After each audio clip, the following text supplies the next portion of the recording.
अस्सलाम वालेकुम नाजरीन, आप देख रहे हैं JN न्यूज़ और मैं हूं आपकी होस्ट रुबीना चौधरी। सबसे पहले नजर डालते हैं आज की अहम खबरों पर। खबर शामिल करते हैं हमारे डिस्ट्रिक्ट रिपोर्टर मेहर मोहम्मद अकरम भोजवाना। सदर जंग मीडिया प्रेस क्लब रजिस्टर्ड करचाखू की रिपोर्ट के मुताबिक तलम्बा के नवाही इलाका हुसैनपुर आड़ीवाला में मुनाकिद होने वाला सालाना जश्न नेज़ाबाजी शान और शौकत के साथ इख्तिताम पसीर हो गया, जिसमें मुल्क भर से नामवर टीमों और घुड़सवारों ने शिरकत करके अपने फन का शानदार मुजाहरा पेश किया। मुकाबलों को देखने के लिए अहले इलाका की कसीर तादाद मौजूद रही और पूरा मैदान तालियों और नारों से गूंजता रहा।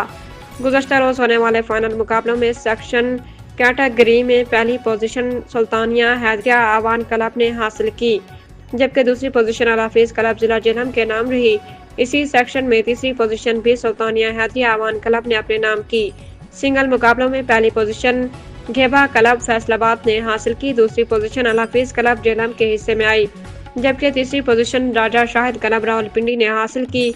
मुकाबलों के दौरान घुड़सवारों ने महारत, बहादुरी और शानदार घुड़सवारी का मुजाहरा करके हाज़रीन से खूब दाद वसूल की। इख्तितामी तकरीब के मेहमान खसूसी हक बहू वाले सुल्तान मोहम्मद अली आवान थे, जिन्होंने कामयाब टीमों और नुमाया कारकर्दगी दिखाने वाले खिलाड़ियों में ट्रॉफियां और इनामात तकसीम किए। इस मौके पर उन्होंने खिताब करते हुए कहा कि ऐसे रिवायती खेल हमारी सकाफत का अहम हिस्सा हैं और नौजवान नस्ल को अपनी तारीखी रिवायात से जोड़े रखते हैं।